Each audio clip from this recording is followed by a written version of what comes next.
Yes, let's start.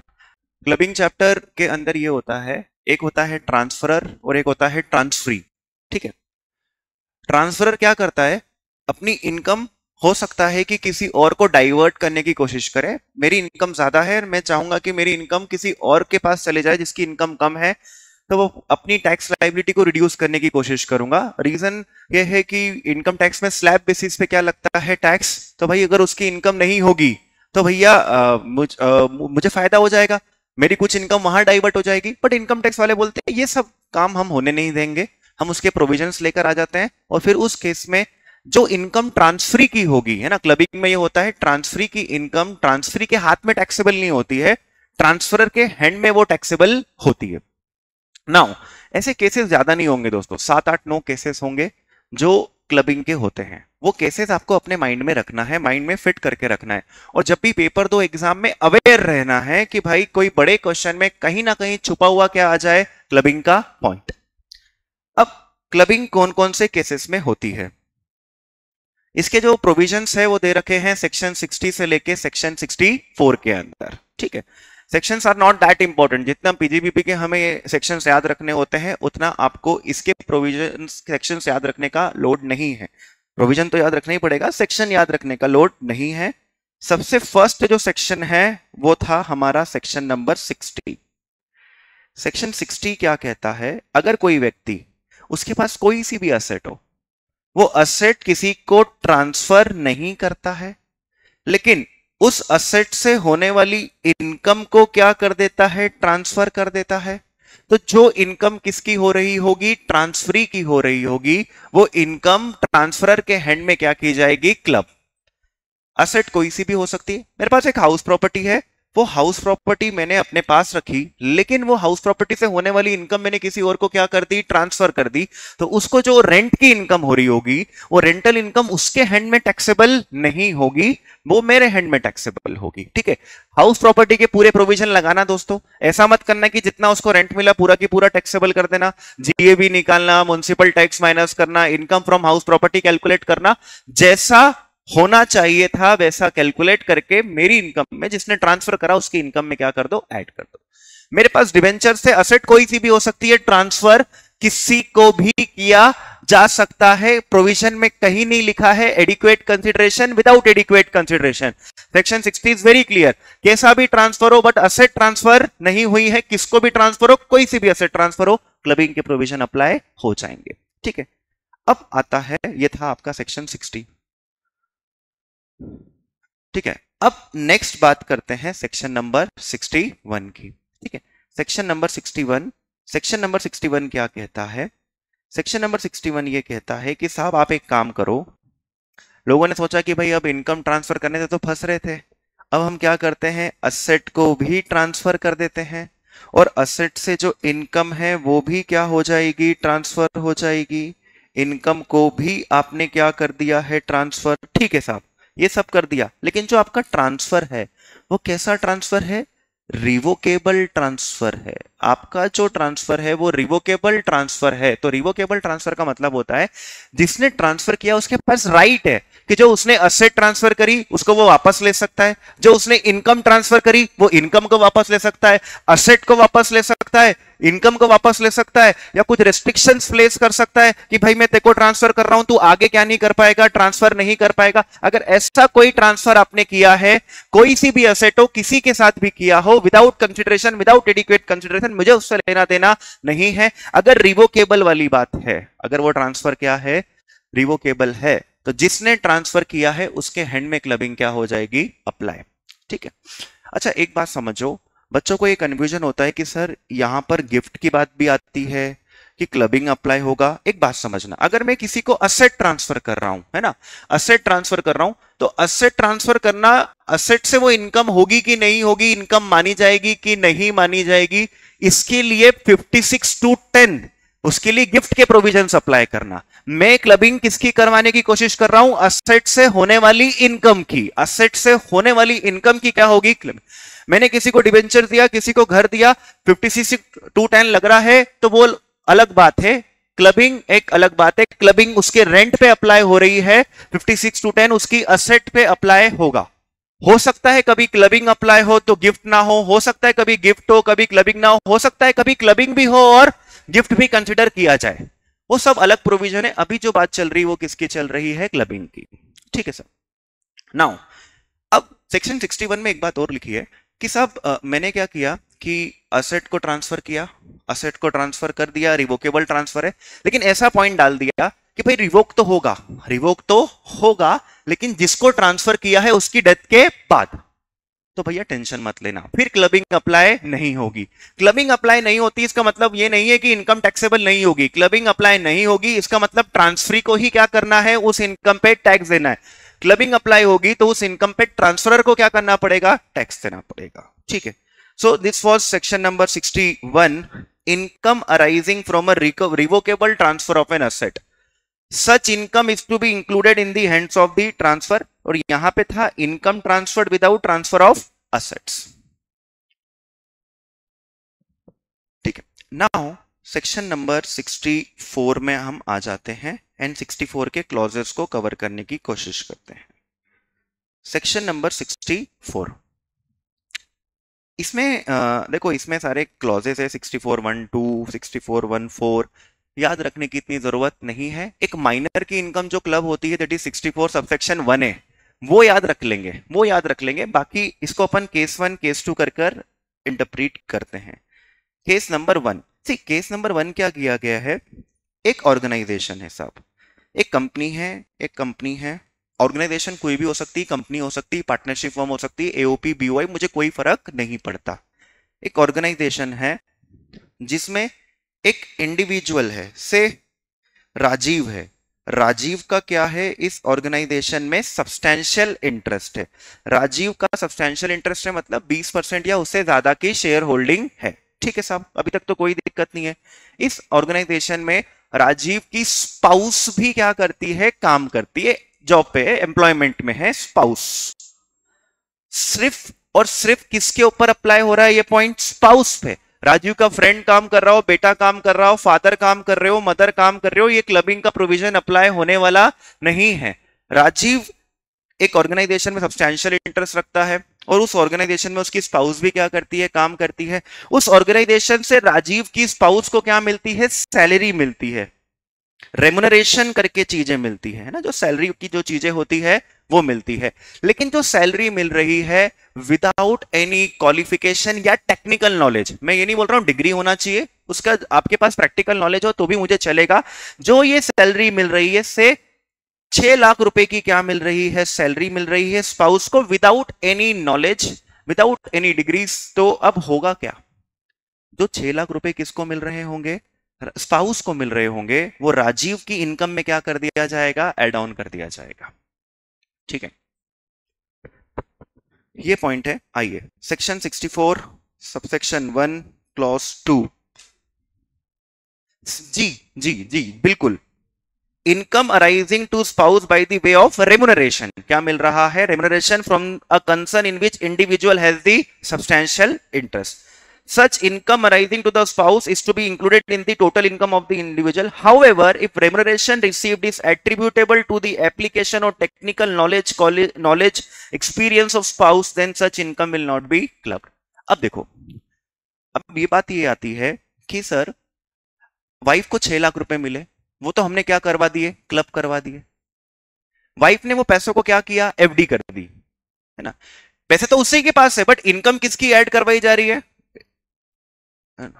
ठीक है, income किसकी कंसिडर की जा रही है, इंडिविजुअल की। लेकिन वाइफ ने बोला कि मैं पैसों को क्या कर देती हूं, इन्वेस्ट कर देती हूं, उस इन्वेस्ट करने से क्या मिलेंगे, एफडी पे इंटरेस्ट मिला, क्या वो इंटरेस्ट भी क्लब होगा।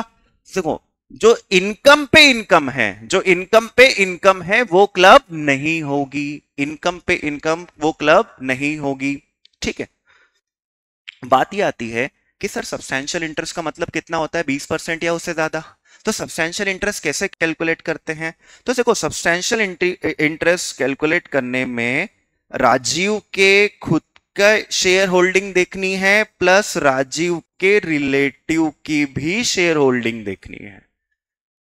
ठीक है, सब्सटैंशियल इंटरेस्ट देखने के लिए राजीव की भी शेयर होल्डिंग देखनी है और राजीव के रिलेटिव की भी शेयर होल्डिंग देखनी है। नाउ रिलेटिव में कौन आता है, तो तो रिलेटिव्स में आएंगे spouse, brother, sister, parents, Linnean ascendant, Linnean descendant. ठीक है, तो अपनी स्पाउस, अपना ब्रदर, अपनी सिस्टर, अपने पेरेंट्स है ना, सास ससुर वगैरह नहीं। तो अगर स्पाउस की बात करें, राजीव के स्पाउस की बात, तो उसके रिलेटिव में उसके सास ससुर नहीं आएंगे, उनके खुद के मम्मी पापा आएंगे। ठीक है साहब। अब एक ऑर्गेनाइजेशन जैसे ये अपन बात कर लेते हैं कि ये प्राइवेट लिमिटेड कंपनी है, इसमें राजीव के 8% शेयर है, राजीव की स्पाउस के 3% शेयर है, और राजीव के फादर के पास 13% शेयर है। ठीक है, राजीव के फादर के पास 13% शेयर है। तो यहां पर किसका सब्सटेंशियल इंटरेस्ट है? यहां पर सब्सटेंशियल इंटरेस्ट है, देखो राजीव का अगर अपन को शेयर होल्डिंग निकालनी तो राजीव के खुद के शेयर तो काउंट होंगे, राजीव के स्पाउस भी क्या होंगे, काउंट होंगी, और उसके फादर भी क्या करेंगे, काउंट होंगे। तो तीनों को क्या कर देंगे plus, which is more than 20%। तो राजीव का क्या है, सब्सटेंशियल इंटरेस्ट है। क्या राजीव की स्पाउस का सब्सटेंशियल इंटरेस्ट है क्या? तो देखो राजीव की स्पाउस में, राजीव की स्पाउस का 3% तो क्या होगा, काउंट होगा, और राजीव का 8% भी क्या होगा, काउंट होगा, लेकिन राजीव के फादर का काउंट नहीं होगा। हाँ, अब सब्सटेंशियल इंटरेस्ट की ही बात निकली है तो मैं बता दूं, राजीव के फादर का भी क्या रहेगा, सब्सटेंशियल इंटरेस्ट रहेगा, लेकिन फादर और सन के रिलेशन पे ये प्रोविजन एप्लीकेबल है ही नहीं। ठीक है, this was section number 64 subsection 1 clause 2। ठीक है, ये केस आएगा ना दोस्तों, बहुत इजीली क्या होगा, समझ में आ जाएगा कि भैया वो ऑर्गेनाइजेशन के अंदर विदाउट एनी नॉलेज मिल रहा है तो क्या हो जाएगा, क्लब। ठीक है, 3 केस हो गए। फर्स्ट केस क्या था, asset not transferred, income is transferred, any asset to any person. ठीक है, क्लबिंग अप्लाई हो जाएगी। असेट भी ट्रांसफर, इनकम भी ट्रांसफर, ट्रांसफर में क्लॉज डाल दिया, रिवोकेबल ट्रांसफर। जो भी इनकम ट्रांसफरी को हो रही होगी वो ट्रांसफरर के हैंड में क्या कर देगी, क्लब। लेकिन ट्रांसफरी के लाइफ के बाद, लाइफ के खत्म होने के बाद अगर वापस रिवोक करेंगे तो फिर ये पॉइंट एप्लीकेबल नहीं है। तीसरा पॉइंट था, एक ऑर्गेनाइजेशन है जिसमें एक स्पाउस का सब्सटेंशियल इंटरेस्ट है, उस ऑर्गेनाइजेशन से दूसरे स्पाउस को रेम्युनरेशन मिल रही है विदाउट एनी नॉलेज या क्वालिफिकेशन। तो भैया वो आपको जिसका सब्सटेंशियल इंटरेस्ट है उसके हैंड में क्लब करेंगे। सब्सटेंशियल इंटरेस्ट कैसे निकालते हैं ये देख लेना। सी, अगर दोनों का ही सब्सटेंशियल इंटरेस्ट निकल गया, जिसकी टोटल इनकम क्या है, ज्यादा है, विदाउट इंक्लूडिंग दिस इनकम, उसकी इनकम में हम क्या कर देंगे, क्लबिंग अप्लाई कर देंगे। और एक बात याद रखना, जो इनकम हुई है उस इनकम को इन्वेस्ट करके जो इनकम हुई है वो इनकम क्लब नहीं होगी। ठीक है सर, ओके। नाउ अब आ जाते हैं नेक्स्ट टाइम के क्लबिंग पे। सी, अब ये क्या कहते हैं, अगर कोई व्यक्ति जैसे राजीव है, अगेन ये पॉइंट वेरी रिस्ट्रिक्टिव पॉइंट है, राजीव कोई असेट ट्रांसफर करता है, किसको, अपनी स्पाउस को। एक व्यक्ति अपनी स्पाउस को क्या करता है, असेट ट्रांसफर करता है, हस्बैंड वाइफ को ट्रांसफर करे या वाइफ हस्बैंड को ट्रांसफर करे।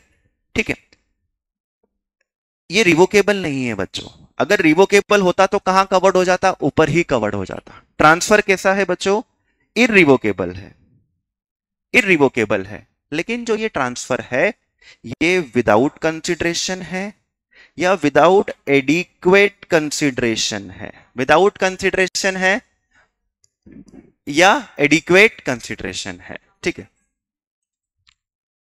एक सेकंड, अभी कर रहा हूं उसके बारे में डिस्कशन। तो राजीव अगर क्या करता है, कोई असेट ट्रांसफर करता है अपनी स्पाउस को विदाउट कंसिडरेशन या फिर विदाउट एडिक्वेट कंसिडरेशन, तो जो भी इनकम किसको हो रही होगी, स्पाउस को हो रही होगी उस असेट से, वो किसके हैंड में क्लब कर दिया जाएगा, राजीव के हैंड में। राजीव के पास डिबेंचर्स थे, राजीव के पास 5 लाख के डिबेंचर्स थे, उसने 5 लाख के डिबेंचर जिसपे 10% ब्याज आ रहा था, यानी 50,000 का ब्याज आता था, वो डिबेंचर्स किसको ट्रांसफर कर दिए, स्पाउस को क्या कर दिए, ट्रांसफर। तो जो कुछ पैसे नहीं लिए भाई, उसकी मार्केट वैल्यू कितनी है, 5 लाख, तो पूरे 5 लाख क्या करने थे आपको, रिसीव करने थे। तो जो भी इनकम हो रही है 50,000 की, वो किसके हेड में आ जाएगी, राजीव। ये रिवोकेबल ट्रांसफर होता तो ऊपर ही कवर हो जाता 61 में। अगर डिवेंचर ही ट्रांसफर नहीं किए होते, सिर्फ इंटरेस्ट ही ट्रांसफर कर दिया होता, तो फिर क्या हो जाता, 60 एप्लीकेबल हो जाता। अब सुनना, राजीव ने बोला 5 लाख के डिवेंचर अपनी वाइफ को मैं 2.5 लाख में दे दूंगा। ठीक है, तो आपने यहां पर ट्रांसफर तो किया है, लेकिन क्या किया है, विदाउट एडिक्वेट कंसिडरेशन। तो जितनी एडिक्वेट कंसिडरेशन नहीं है 2.5 लाख तो उसकी वाइफ ने दे दिए, तो 2.5 लाख का जो ब्याज है 10%, 25,000, वो तो उसकी इनकम में ही क्या होगा, इंक्लूड होगा। लेकिन जो ब्याज के लिए कंसिडरेशन नहीं थी, दैट इज 2.5 लाख रुपए, 2.5 लाख का जो ब्याज है वो राजीव के हैंड में क्या हो जाएगा, टैक्सेबल। ठीक है साहब, ये प्रोविजन जो है सारी असेट्स पे अप्लाई होगा, सारी असेट्स पे अप्लाई होगा, सारी असेट्स पे, लेकिन हाउस प्रॉपर्टी की असेट पे नहीं। मतलब हाउस प्रॉपर्टी ट्रांसफर करते हैं तो ये पॉइंट एप्लीकेबल नहीं है, लेकिन खुश होने की जरूरत नहीं है, क्योंकि अगर हाउस प्रॉपर्टी ट्रांसफर करते हैं दोस्तों तो क्या अप्लाई होता है, सेक्शन नंबर 27, और 27 में क्या करते हैं, डीम्ड ऑनर।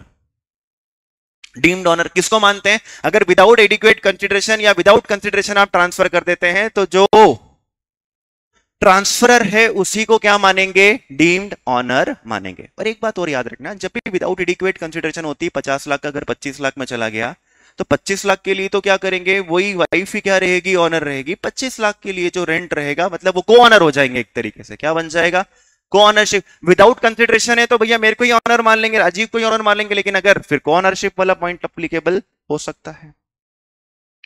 ठीक है सब,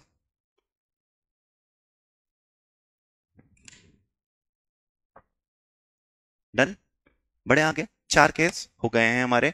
अच्छा, ये सिर्फ स्पाउस के लिए ही कवर था, क्योंकि इर्रिवोकेबल ट्रांसफर करने की जरूरत आप हर किसी इंसान के साथ नहीं कर पाओगे, अपने जीवन साथी के अलावा, वो भी रिस्की होता है। बट फिर भी अगर हिंदुस्तान में अगर आप चाहो तो स्पाउस को ये मान सकते हो कि वो जीवन भर साथ रहेगी, इसलिए शायद इनकम टैक्स ने स्पाउस के लिए ये पॉइंट बनाया है।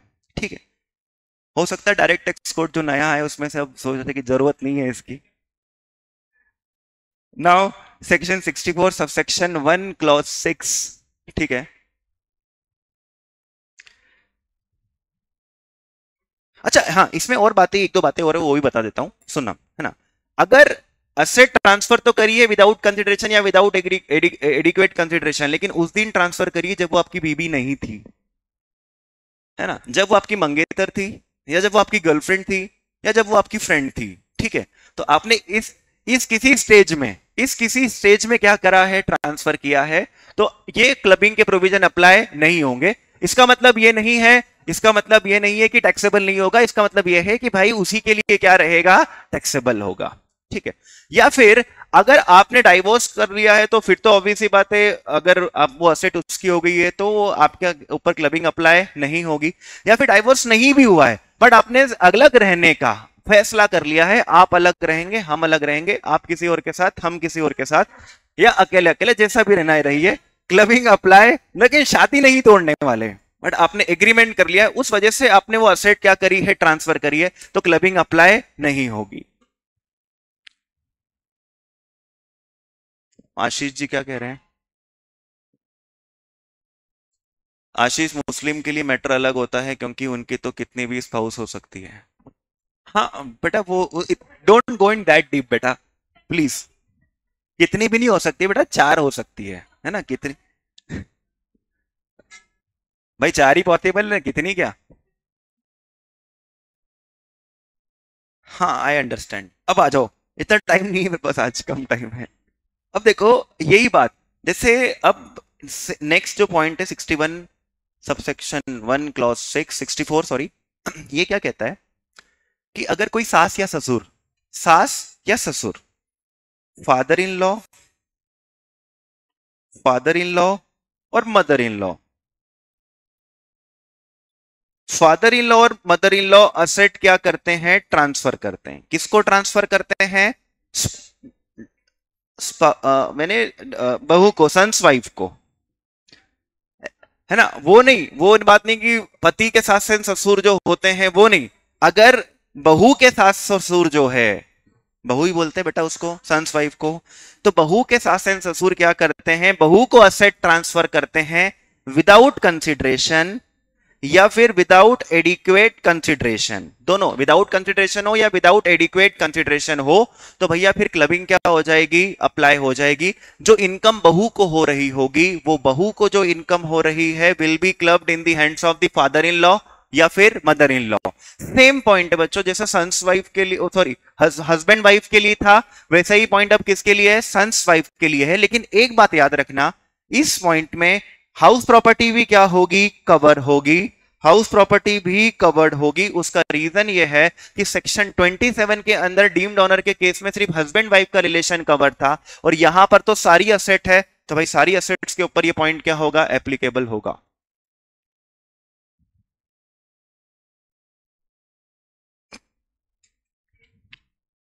ठीक है। जो प्रोविजन में लिखा है आशीष, मैंने वही चीज बोलने की कोशिश की है। Income arising to son's wife, बहू को इनकम हो रही है from an asset any asset transferred without adequate consideration या without consideration. Income arising from an asset transferred otherwise than for adequate consideration by an individual to his or son's wife shall be included in the. ये जब case आएगा तो बहुत ही directly समझ में आ जाएगा कि सासू माँ ने बहू को क्या कर दी है, असेट ट्रांसफर कर दी है, पैसे चार्ज नहीं किए। अच्छा सुनना, ये पॉइंट एक्चुअली लाए इसलिए है कि यार देखो सासू माँ असेट ट्रांसफर करती है किसको, बहू को, तो असेट ट्रांसफर करने पे गिफ्ट के प्रोविजन एप्लीकेबल नहीं होंगे, क्योंकि वो तो रिलेटिव से गिफ्ट मिल रहा है, और एक तो असेट भी ट्रांसफर हो गई, गिफ्ट टैक्स भी नहीं लगा, और उससे जो इनकम थी वो भी हमने क्या कर दी, डाइवर्ट। जनरली इनने फ्रेंड्स को क्यों नहीं इन्वॉल्व किया पता है, क्योंकि फ्रेंड्स को जब असेट ट्रांसफर करोगे ना तो भाई वो गिफ्ट टैक्स लग जाएगा वहां पे, तो कोई करने की कोशिश ही नहीं करेगा। 56 to 10 लग जाएगा भाई, 1 करोड़ का घर अपने दोस्त को दे रहे हो तो भैया, और अगर कम कंसिडरेशन पे दे रहे हो तो जो उसकी स्टैंप वैल्यू होगी वो उसकी इनकम कंसिडर कर लिया जाएगा 56 to 10 में, या बिल्कुल ही नहीं दे रहे हो तो उसकी stamp value will be considered as the income. भाई इसलिए फंस जाते हैं, इसलिए लोग क्या करते हैं, अपने रिलेटिव से ही ये ट्रांजेक्शंस करने की कोशिश करते हैं। Okay next. अब आपने क्या किया, आपने अपनी स्पाउस को असेट ट्रांसफर नहीं किया, आपने असेट जो है, नहीं दूसरे की स्पाउस करनी बेटा, पॉइंट ये अभी दूसरा है, अभी दूसरा पॉइंट है। आपने ना असेट ट्रांसफर स्पाउस को नहीं की, डॉटर इन लॉ यानी सन्स वाइफ को नहीं की, एक ऑर्गेनाइजेशन को की। किसको की, एक ऑर्गेनाइजेशन को, लेकिन किसके बेनिफिट के लिए, सन्स वाइफ के बेनिफिट के लिए या फिर स्पाउस के बेनिफिट के लिए। I am repeating the provision. अभी जो 2 पॉइंट पढ़े अपन ने, सेम बात पे ये बात हो रही है, 2 पॉइंट पढ़े हैं, उसमें ये लिखा है कि आप असेट सीधा किसको नहीं दे रहे हो, सन्स वाइफ को नहीं दे रहे हो या फिर आप स्पाउस को नहीं दे रहे हो, लेकिन एक ऑर्गेनाइजेशन को दे रहे हो, और किसके बेनिफिट के लिए दे रहे हो, स्पाउस के या सन्स वाइफ के। तो भाई पैसे लो, पैसे लो उस ऑर्गेनाइजेशन से, लेकिन अगर आप विदाउट एडिक्वेट कंसिडरेशन या विदाउट कंसिडरेशन क्या करते हैं, देते हैं, तो जो इनकम किसकी हो रही होगी, उस ऑर्गेनाइजेशन से इनकम होगी, वो income will be clubbed in the hands of the person उसने असेट ट्रांसफर की है वो। ठीक है, पढ़ लेते हैं। देखो दोस्तों, income arising from transfer of asset for benefit of son's wife, मतलब सन्स वाइफ और स्पाउस, स्पाउस और सन्स वाइफ के बेनिफिट के लिए। All income arising to any person or association of person from asset transferred without adequate consideration is included in the income of the transferor to the extent such income is used by the transferee for the immediate or deferred benefit of transferer's spouse or son's wife। मतलब किसके benefit के लिए asset use की गई है, sons wife के या spouse के। ठीक है, इसका प्रैक्टिकल क्वेश्चन मैं बताऊंगा आपको, लास्ट में बताता हूं क्या होगा, कि जैसे वो पैसा, वो जो असेट थी, असेट कैन बी एनीथिंग, जैसे फॉर एग्जांपल कैश या एफडी या वॉट एवर द थिंग, वो पार्टनरशिप फर्म को क्या कर दी, ट्रांसफर कर दी ना, वहां से क्या हो रही है, पार्टनरशिप फर्म से इनकम हो रही है, तो कैसे वो इनकम क्या की जाएगी, क्लब की जाएगी। प्रैक्टिकल एस्पेक्ट लास्ट में देखते हैं इसका। ठीक है, now next and most important भाई, सबसे ज्यादा चांसेस किसके होंगे, सेक्शन 64 सबसेक्शन 1A के होंगे। Section 64 subsection 1A, minor child की इनकम। सी, माइनर की इनकम किसमें क्लब हो जाती है, पेरेंट्स में क्लब हो जाती है। माइनर की इनकम जो होती है वो पेरेंट्स की इनकम में क्लब हो जाती है।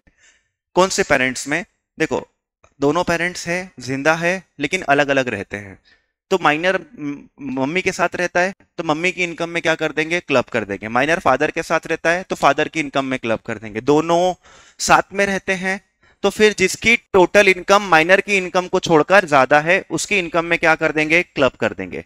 अब बात ही आती है, एक बार जिसकी इनकम में क्लब हो गया, जैसे अगर एक बार फादर की इनकम में क्या हो गया, क्लब हो गया, तो नेक्स्ट टाइम भी किसकी इनकम में क्लब होगा, फादर की इनकम में ही क्या होगा, क्लब। चाहे मदर की इनकम बढ़ जाए या जो भी हो, कोई केस नहीं, जब तक असेसिंग ऑफिसर को नहीं लगेगा कि ये इनकम किसी और में क्लब होना चाहिए due to agreement to live apart या और एनी अदर केस, तो भाई साहब फिर जब तक उस इंसान में क्लबिंग चलती रहेगी। ठीक है, तो एक बार ध्यान रखना, क्वेश्चन में ऐसा आ सकता है, फादर की इनकम आपको ज्यादा दिख सकती है, लेकिन वो बोलेंगे कि लास्ट ईयर वो मदर की इनकम में क्या हुआ था, क्लब होके आया था, तो भैया इस साल भी मदर की इनकम में ही क्या करेंगे, क्लब। अच्छा, अब एक और एक बात आती है, माइनर की इनकम जब भी क्लब होती है, माइनर की इनकम जब भी क्लब होती है तो उसमें एक सेक्शन लगता है, दैट इज सेक्शन 1032। 1032 एग्जम्पशन की बात करता है। जो भी इनकम क्लब हो रही है उसमें से 1500 रुपए की क्या मिल जाती है, डिडक्शन एग्जम्पशन मिल जाती है। मतलब अगर 1500 पर माइनर की एग्जम्पशन मिलती है, 1500 पर माइनर की एग्जम्पशन मिलती है, एक छोटी सी चीज की भाई माइनर की इनकम है, हम क्लबिंग का पॉइंट अप्लाई कर देते हैं, लेकिन 1032 को अप्लाई करना भूल जाते हैं। भाई ये दोनों को क्या करना है, कोड भी कर आना है, इंपॉर्टेंट सेक्शन है पूरे क्लबिंग के अंदर। अब बाकी क्लॉजेस याद मत रखो, लेकिन 64(1) और 1032 तो आपको याद रखना है। अगर आप डिफॉल्ट टैक्स रेजिम क्या करते हैं, ऑप्ट करते हैं, तो 1032 का बेनिफिट नहीं मिलेगा। ठीक है, डिफॉल्ट टैक्स रेजिम में 1032 का बेनिफिट नहीं मिलेगा। डिफॉल्ट टैक्स रेजिम में 1032 का बेनिफिट नहीं मिलेगा। 1500 रुपए बेटा साल का है, 1500 रुपए साल का है और पर माइनर है, 8 बच्चे हैं, तो आठों का आपको 1500 रुपए का क्या मिलेगा, एग्जम्पशन। तो you can do the tax planning here. ठीक है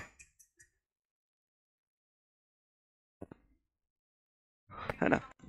सो you can advise the client to have more child to get the 1032 benefit. ठीक है, बट 1500 के लिए क्या। अब नेक्स्ट है, ध्यान से सुनना। कुछ माइनर की जो इनकम है, माइनर की सारी इनकम तो क्लब होती है, माइनर की सारी इनकम क्लब होती है, लेकिन कुछ इनकम क्लब नहीं होती है। ऐसी इनकम जो माइनर ने अपने एफर्ट से क्या करी है, अपने स्किल से क्या करी है, अपनी मेहनत से क्या करी है, अर्न करी है ना। ठीक है। सो जो माइनर है, इसे चाय की दुकान पे क्या करता है, काम करता है, वहां से क्या करता है, बर्तन वगैरह धो रहा है, तो उससे जो उसको पैसे मिल रहे हैं वो क्लब नहीं होंगे। या फिर वो डांस शो में डांस करके उसने क्या करे हैं, इनकम अर्न करी है, वो क्लब नहीं होगी। ठीक है, वो इनकम क्लब नहीं करना है। फिर एक बात और याद रखना, माइनर अगर डिसेबल है 80U के अंदर, क्वेश्चन में ये लिखा आ जाता है कि माइनर जो है वो क्या है, डिसेबल है। माइनर अगर डिसेबल है तो भाई साहब वो इनकम क्या नहीं होगी, क्लब नहीं होगी, माइनर के हैंड में ही क्या होगी, टैक्सेबल होगी। और जब भी ये क्वेश्चन आएगा तो 80U के अंदर सीवियर डिसेबल या डिसेबल देख के डिडक्शन भी 75,000 या 1 लाख कितना था, 25,000 यही था, तो इसकी डिडक्शन आप देना। ठीक है, माइनर लिखा आ गया डिसेबल है तो कोई भी क्लबिंग अप्लाई नहीं हो। कहां मिक्स करेंगे, सुनना, ये सैलरी सैलरी वाला पॉइंट डाल देंगे, सैलरी वाले पॉइंट के इधर साथ में बोल देंगे इसका बच्चा भी है और वो डिसेबल भी है, तो फिर वो सब आपके प्रोविजन अप्लाई हो जाते हैं। अब देखो कुछ भी मिक्सिंग पॉसिबल होती है। फिर नेक्स्ट बात ये है, माइनर ने अपने एफर्ट से इनकम अर्न करी, माइनर ने अपने एफर्ट से इनकम अर्न करके उसकी एफडी कर दी, उस एफडी पे क्या मिल रहा है, इंटरेस्ट। लोगों को लगता है कि जो ये एफडी पे इंटरेस्ट मिलता है वो क्लब नहीं होगा, क्योंकि जो इनकम थी वो उसके एफर्ट की थी, तो जो नेक्स्ट इनकम आई वो भी उसके क्या है, एफर्ट्स के। नहीं भाई साहब, अगर उसकी एफर्ट से कमाई हुई इनकम को भी इन्वेस्ट करता है और उससे बिना मेहनत वाली इनकम जनरेट हो रही है, तो वो इनकम भी क्या होगी, क्लब होगी। ये कॉन्ट्रडिक्शन कर रहा है वो ऊपर वाले पॉइंट से। ऊपर वाला पॉइंट क्या था कि भाई सैलरी की इनकम हो गई थी स्पाउस को, तो भाई सैलरी की इनकम क्लब करा देंगे, लेकिन सैलरी से जो दूसरी इनकम हो रही है उसको क्लब नहीं कराएंगे। लेकिन माइनर के केस में क्या है, उल्टा है। तो जो इनकम एफर्ट से अर्न करी है और उस इनकम के ऊपर भी क्या हो रहा है, कुछ अदर इनकम्स हो रही है जिसको आपने इन्वेस्ट कर रखा है, वो इनकम क्लब होगी। पेरेंट्स में बेटा, सी, माइनर ने डांस कंपटीशन में 10 लाख रुपए कमाए, 10 लाख रुपए, देख वो क्लब नहीं होंगे, वो उसके हैंड में टैक्सेबल। 10 लाख को उसने क्या कर दिया, इन्वेस्ट कर दिया, अगले साल 1 लाख रुपए का ब्याज मिला, तो जो 1 लाख रुपए का ब्याज है वो पेरेंट्स के हैंड में क्लब हो जाएगा। नहीं, डबल डिडक्शन इनकम टैक्स में कैसे मिल सकती है।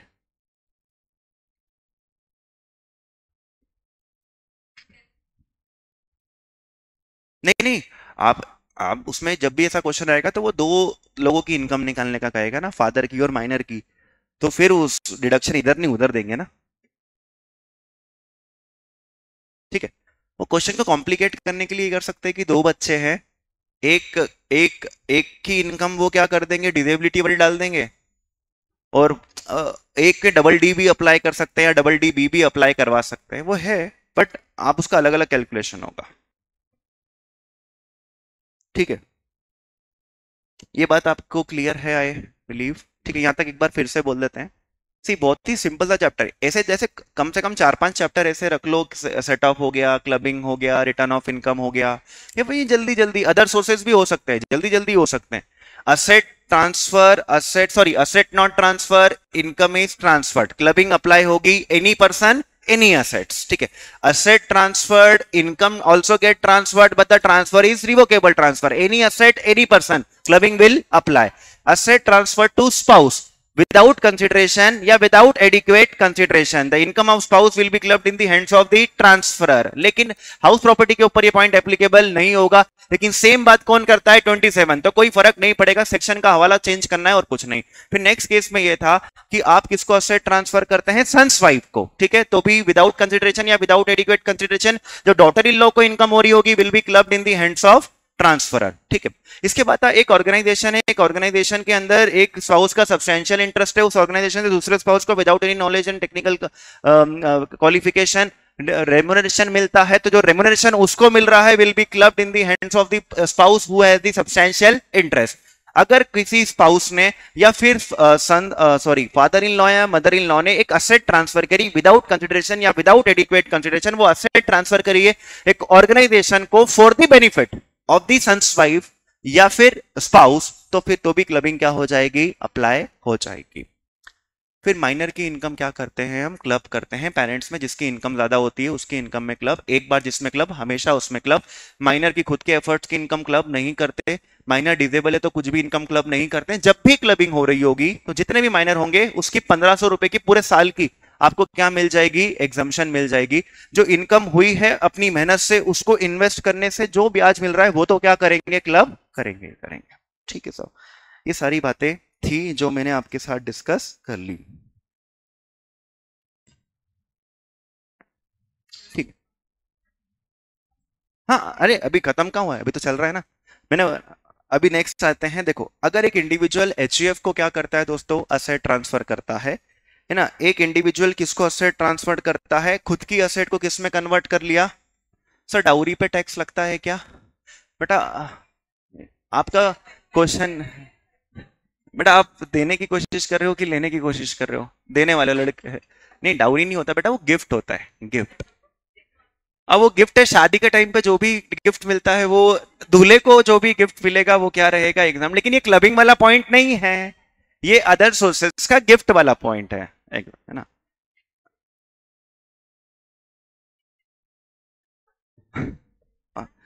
वही ना, मतलब इनके सोच जो पढ़ना है उस पे नहीं, वो वहां कहीं और अलग ही ख्यालों में। नहीं मुझे पता नहीं। Conversion, conversion of self occupied property into a property of HUF, मतलब आप अपनी प्रॉपर्टी को एचयूएफ में क्या कर लेते हैं, कन्वर्ट कर लेते हैं। देखो इंडिविजुअल और इंडिविजुअल की एचयूएफ, सागर और सागर्स एचयूएफ, तो मेरी एचयूएफ कब आएगी एग्जिस्टेंस में, जब जैसे ही शादी हुई तो मेरी एचयूएफ क्या आ गई, एग्जिस्टेंस में आ गई। मेरे पास अगर एक प्रॉपर्टी है, अब मुझे लगता है कि यहाँ से इनकम थोड़ी अब होने लग गई है, तो फिर प्रॉपर्टी से भी रेंटल इनकम आ रही थी, तो एक काम कर रहा हूँ, प्रॉपर्टी को स्पाउस से जाके किस में ट्रांसफर कर देता हूँ, एचयूएफ में ट्रांसफर कर देता हूँ, तो भी क्या हो जाएगी, क्लबिंग अप्लाई हो जाएगी। जो इनकम किसको हो रही होगी, एचयूएफ को, वो किसके हैंड में क्लब होगी, मतलब ट्रांसफरर के हैंड में। अब एक बात और सुनना, अगर एचयूएफ का बंटवारा होता है, एचयूएफ के बंटवारे के बाद वो जो असेट है, वो असेट किसके पास चल जाती है, स्पाउस के पास, तो स्पाउस को जो इनकम होगी वो भी मेरी इनकम में क्या होगी, क्लब होगी। तो आप प्रॉपर्टी एचयूएफ को ट्रांसफर करो तो भी क्लबिंग अप्लाई आपके ऊपर होगी। अगर वो प्रॉपर्टी क्या हो गई है, एचयूएफ का क्या हो गया है, बंटवारा, एचयूएफ का बंटवारा, एचयूएफ का बंटवारा होने के बाद वो प्रॉपर्टी किसको मिलती है, स्पाउस को, किसको, स्पाउस। हाँ, एचयूएफ के बंटवारे के बाद हो सकता है प्रॉपर्टी, देखो एचयूएफ में कौन आएगा, मैं, वाइफ और बच्चे। अब वो प्रॉपर्टी किसके पास चले गई, बंटवारे में बच्चों के पास भी चले गई, ठीक है, तो क्लबिंग अप्लाई नहीं होगी। बच्चों के पास चले गई तो क्लबिंग अप्लाई नहीं होगी, लेकिन वो प्रॉपर्टी किसके पास चले गई, स्पाउस के पास, तब तो क्लबिंग क्या होगी, अप्लाई होगी, ठीक है। तो दिस वाज द पॉइंट। देखो ये रहा, where an individual who is member of the HUF, जो एचयूएफ का क्या है, मेंबर है, converts his individual property into the HUF, वो एचयूएफ की प्रॉपर्टी में क्या कर लेता है, कन्वर्ट कर लेता है, of which he is a member, जहां का वो मेंबर है, directly indirectly to the family otherwise for adequate consideration. भाई एडिक्वेट कंसिडरेशन होगा तो कोई दिक्कत नहीं है, एडिक्वेट कंसिडरेशन नहीं होगा तो दिक्कत है। तो जो प्रॉपर्टी एचयूएफ की हो गई है, उस प्रॉपर्टी से जो रेंटल इनकम हो रही होगी, मेरी इनकम में क्या करेंगे, क्लब करेंगे। एचयूएफ का बंटवारा कर दिया, एचयूएफ क्लोज कर दी, और वो प्रॉपर्टी स्पाउस को क्या कर दी, ट्रांसफर कर दी, तब भी क्लबिंग क्या होगी, अप्लाई। ठीक है, ये बात थी। नाउ दोस्तों अब क्या पॉइंट आता है, अब पॉइंट आता है दोस्तों क्रॉस ट्रांसफर का। अब पॉइंट आता है किसका, क्रॉस ट्रांसफर का। वो मैंने आपको बताया, वो एग्जांपल दिया था मोहन, और एक था मोहिनी, और एक था सोहन, और एक था सोहिनी। ठीक है, तो भाई मोहन के पास डिबेंचर्स थे 8 लाख के, मोहन के पास 8 लाख के डिबेंचर्स थे, और सोहन के पास 10 लाख के डिबेंचर्स थे। ठीक है, मोहन ने, हाँ अमाउंट थोड़ी याद रख के आता हूं बेटा मैं। मोहन ने वो असेट किसको ट्रांसफर, मोहन बोलेगा मैं अपनी वाइफ को दूंगा तो क्लबिंग अप्लाई हो जाएगी। ठीक है, अब मैं किसको ट्रांसफर करता हूं, सोहिनी को ट्रांसफर करता हूं, तो उसने डिबेंचर विदाउट एडिक्वेट कंसिडरेशन किसको ट्रांसफर करवा दिए, सोहिनी को करवा दिए। 8 लाख के डिबेंचर्स किसके हो गए, सोहिनी के, और सोहन ने 10 लाख के डिबेंचर्स किसको दे दिए, मोहिनी को दे दिए। उधर से कितना आया, 8 लाख, इधर से कितना गया, 10 लाख। एक बात याद रखना, कॉमन अमाउंट के ऊपर ही क्लबिंग क्या होगी, अप्लाई होगी। कॉमन अमाउंट के ऊपर ही क्लबिंग क्या होगी, अप्लाई होगी। तो कॉमन अमाउंट कितनी है, 8 लाख, तो क्लबिंग किसके ऊपर अप्लाई होगी, 8 लाख पे ही अप्लाई होगी। तो सर वो जो एक्स्ट्रा 2 लाख दे दिए उसका का,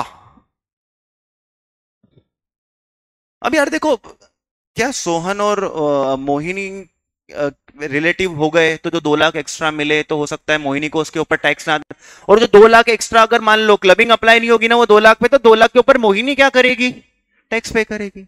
ठीक है, तो एक व्यक्ति है राजीव ने एक तरीके से अपनी स्पाउस को 8 लाख रुपए ट्रांसफर कर दिए और 2 लाख रुपए किसी और को कर दिए, तो क्लबिंग तो किसकी होगी, 8 लाख वाले की होगी ना, किसी और को कराओ थोड़ी होगी क्लबिंग। तो कॉमन, अब यहां पर कोई भी आ सकता है दोस्तों, ये क्रॉस ट्रांसफर का केस है। ऐसा भी हो सकता है कि मोहन ने अपने बच्चे को असेट क्या कर दी, ट्रांसफर कर दी, और फिर सोहन से भी अपने बच्चे को असेट क्या कर दी, ट्रांसफर करवा दी। इस तरीके से कुछ क्रॉस ट्रांसफर का केस है। तो ये इसका एक केस लॉ है सुप्रीम कोर्ट का, केशव जी मोरारजी करके केस लॉ, केशव जी मोरारजी करके केस लॉ। उस केस लॉ के अंदर ये बात का डिस्कशन था कि आप इनडायरेक्टली अवॉइड करने की कोशिश करते हैं तो भी क्लबिंग क्या हो जाएगी, अप्लाई। क्रॉस ट्रांसफर हो गया। इसके बाद दोस्तों नेक्स्ट बात ये थी कि वो मैंने कहा था कि आपने असेट, जैसे आपने वाइफ को असेट ट्रांसफर करी है ना, एक सेकेंड, आपने असेट किसको ट्रांसफर करी, वाइफ को, और वाइफ ने वो पैसे क्या कर दिए, इन्वेस्ट, वो असेट को क्या कर दिया, इन्वेस्ट कर दिया। या फिर डायरेक्टली आपने असेट कहां ट्रांसफर कर दी, किसी ऑर्गेनाइजेशन में for the benefit of the spouse या फिर सन्स वाइफ। ठीक है, तो अपन पहला वाला केस लेते हैं, स्पाउस वाला केस लेते हैं। सेम बात किसके ऊपर अप्लाई हो जाएगी, सन्स वाइफ पे, और सेम बात अप्लाई हो जाएगी कि इन दोनों के मतलब स्पाउस हो या सन्स वाइफ के बेनिफिट के लिए आपने किसी ऑर्गेनाइजेशन में असेट ट्रांसफर कर दी। नाउ वाइफ को एक बिजनेस स्टार्ट करना था, वाइफ के पास 5 लाख रुपए थे, उसने बोला हस्बैंड को, फिर क्रॉस ट्रांसफर का क्या बेनिफिट होगा, कोई बेनिफिट नहीं होगा। क्रॉस ट्रांसफर को भी कवर कर लिया उनने, पहले बेनिफिट हुआ होगा जब तक प्रोविजंस नहीं थे, लेकिन जैसे ही केस लॉ हो गया होगा तो उसके बाद से फिर वो बेनिफिट मिलना, अब तो लोग करेंगे ही नहीं क्रॉस ट्रांसफर, मतलब भी नहीं ना, उनको मालूम है कि फंसना है, क्लबिंग अप्लाई हो ही जाएगी। सो हाँ, अब देखो मैं एग्जांपल देके बता रहा था कि वाइफ को एक बिजनेस स्टार्ट करना है, तो उसने, उसके पास 5 लाख थे और हस्बैंड के को कितने मांगे, उसने 10 लाख। तो पैसे कहाँ है, असेट ट्रांसफर, असेट तो कैश भी हो सकता है, एफडी भी हो सकता है, और अपने वाइफ हस्बैंड ने क्या करे, 10 लाख रुपए ऐसे ही किसको दे दिए, वाइफ को। ठीक है, समझो वो 10 लाख रुपए जो वाइफ को मिले वो गिफ्ट नहीं है, असेट, असेट के ऊपर क्या लगता है, गिफ्ट, गिफ्ट वाला प्रोविजन, क्योंकि वो तो रिलेटिव से मिला है, बात खत्म। लेकिन हस्बैंड, वाइफ ने क्या करा, वो पैसे कहाँ इन्वेस्ट कर दी, बिजनेस में। अब बिजनेस में इन्वेस्ट करे और साल में 50 लाख का क्या हुआ, प्रॉफिट हुआ। इसमें वाइफ की कैपिटल कितनी थी, 5 लाख, और हस्बैंड की कैपिटल कितनी थी, 10 लाख। तो भाई साहब ये कहना चाहते हैं कि अगर कोई स्पाउस या सन्स वाइफ उसको किसी ऑर्गेनाइजेशन में इन्वेस्ट कर देते हैं, उस ऑर्गेनाइजेशन से जो प्रॉफिट होता है, वो जो प्रॉफिट होता है वो भी क्लब होता है। अब ये क्लबिंग होगी कैसे, 10:5 के रेशो में, यानी रेशो कितना रहेगा, 2:1। तो जो भी प्रॉफिट 2:1 के रेशो में आएगा, वो हस्बैंड की कैपिटल में क्या हो जाएगा, प्लस हो जाए, मतलब हस्बैंड की इनकम कंसीडर किया जाएगा, प्रपोर्शनेट करना पड़ेगा जो भी उस ऑर्गेनाइजेशन से प्रॉफिट होगा वो। अब एक बात और यहाँ ध्यान रखना कि ये जो कैपिटल लेते हैं ना, साल भर में कैपिटल क्या हो सकती है दोस्तों, चेंज हो सकती है। वाइफ की कैपिटल बढ़ सकती है, कम हो सकती है, हस्बैंड की बढ़ सकती है, कम हो सकती है। कैपिटल कब की लेनी है, first day of previous year. जो कैपिटल लेनी होती है वो कब की लेनी होती है, first day of previous year. तो इसका मतलब यह है कि अगर आप 2 अप्रैल को हस्बैंड ने वो क्या करी होती, असेट ट्रांसफर करी होती, तो फिर कोई क्लबिंग प्रोविजन अप्लाई नहीं होते, क्योंकि first day of previous year पे तो हस्बैंड की कोई कैपिटल थी ही नहीं। ठीक है साहब, ये बात थी। अब मान लो कि वो ऑर्गेनाइजेशन दोस्तों, वो जहां पैसे लगाए हैं वो ऑर्गेनाइजेशन अगर पार्टनरशिप फर्म होती, अभी तो मैंने क्या बताया कि वाइफ ने अपना बिजनेस स्टार्ट किया तो वो तो प्रोप्राइटरशिप थी, तो वाइफ को जो प्रॉफिट हुआ उस प्रॉफिट को हमने रेशो में क्या कर दिया, डिवाइड कर दिया। लेकिन अगर मैं बोल दूं कि वो क्या होती, पार्टनरशिप फर्म होती, तो पार्टनरशिप फर्म से क्या मिल सकता है, पार्टनरशिप फर्म से प्रॉफिट मिल सकता है। ठीक है, तो भाई पार्टनरशिप फर्म से मिला हुआ प्रॉफिट, भाई सोल प्रोप्राइटर का प्रॉफिट टैक्सेबल है, लेकिन पार्टनरशिप फर्म का प्रॉफिट जो आपको रिसीव होता है, योर शेयर, वो आपका 10(a) के अंदर क्या हो जाएगा, एग्जम्प्ट हो जाएगा। इसकी क्लबिंग मत कर देना दोस्तों, वो बोलेंगे कि वाइफ को क्या मिला वहां से, शेयर इन प्रॉफिट, तो उसको वो तो एग्जम्प्ट है। ठीक है, फिर सेकंड हो सकता है क्या मिल जाए, सैलरी मिल जाए, रेम्युनरेशन बोल सकते हैं, सैलरी बोनस कमीशन वगैरह मिल जाए, ये तो उसकी मेहनत से मिला है। तो भाई ये सैलरी भी क्या नहीं होगी, क्लब नहीं होगी, मतलब इस सैलरी के ऊपर किसको टैक्स देना पड़ेगा, वाइफ को ही टैक्स देना पड़ेगा। सेक्शन 28 लग जाएगा, salary bonus interest commission receive by a partner of a partnership firm, it is taxable under the PGBP. अब सुनो, उसको मिल सकता Ayushi, interest on capital, interest on capital. ठीक है, तो आयुषी बोला बेटा मैंने, आई, नहीं आयुषी बोला मैंने, आयुषी। ठीक है, तो जो ये आईओसी मिला, ये आईओसी मिला इंटरेस्ट ऑन कैपिटल, ये इंटरेस्ट ऑन कैपिटल को क्या करना पड़ेगा, प्रॉफिट शेयरिंग रेशियो, वो 10:5 में क्या करना पड़ेगा, डिवाइड करना पड़ेगा कैपिटल को, है ना। ठीक है, ये हाँ, अरे तुम्हें ध्यान कहाँ था बेटा, पार्टनरशिप फर्म से अगर प्रॉफिट मिल पार्टनरशिप फर्म से अगर प्रॉफिट मिलता है तो वो क्या हो जाएगा, वो तो एग्जम्प्ट है, उसका कुछ मत करना। पार्टनरशिप से फर्म से क्या मिलती है, सैलरी मिलती है, तो भाई वो हस्बैंड ने जो पैसे ट्रांसफर करे ना पार्टनरशिप में लगाने के लिए, उसका कोई लेना देना नहीं, सैलरी तो आपने एक्स्ट्रा मेहनत करी, उसकी वजह से आपको क्या मिली है, सैलरी मिली है, सैलरी की बात नहीं। लेकिन जो इंटरेस्ट ऑन कैपिटल मिला है, वो इंटरेस्ट ऑन कैपिटल क्या करेंगे, हस्बैंड की इनकम में क्या किया जाएगा, क्लब किया जाएगा, है ना। हस्बैंड की क्या मानेंगे, इनकम मानेंगे। हाँ हाँ, जितनी वो, अब वो इनकम कितनी मानेंगे, सी सेक्शन 28 लगाना पड़ेगा इसके लिए। क्या होता है, जो हेड एक्चुअली एप्लीकेबल होता है वही हेड आपको क्या करना है, एप्लीकेबल करना है।